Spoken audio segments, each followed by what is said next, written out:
സുപ്രഭാതം. I will praise you with my whole heart. സങ്കീർത്തനക്കാരൻ്റെ ഒരു വാക്കാണ്. ഞാൻ പൂർണ്ണ ഹൃദയത്തോടെ ദൈവമേ അങ്ങേക്ക് മഹത്വം കരേറ്റും. പലപ്പോഴും ഈ പദം ഉപയോഗിക്കുവാൻ നമുക്ക് ബുദ്ധിമുട്ട് നേരിടാറുണ്ട്.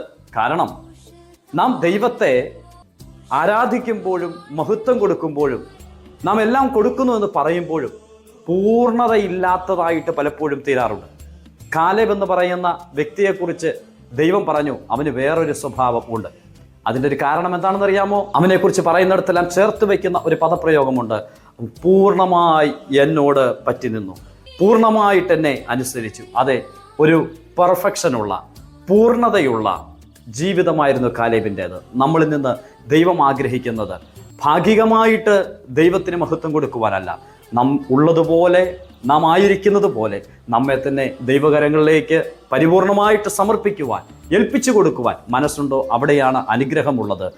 സങ്കീർത്തനക്കാരൻ്റെ വാക്ക് ഇന്ന് പ്രഭാതത്തിൽ നമുക്ക് ഏറ്റെടുത്തിട്ട് പറയാം, ദൈവമേ ഞാൻ നിന്നെ മഹത്വപ്പെടുത്തുന്നു എൻ്റെ പൂർണ്ണ ഹൃദയത്തോടു കൂടി. ദൈവം ഇന്ന് പകലിൽ ദൈവത്തിനായിട്ട് പൂർണ്ണതയുള്ള ജീവിതം നയിപ്പാൻ നിങ്ങളെ സഹായിക്കുമാറാകട്ടെ.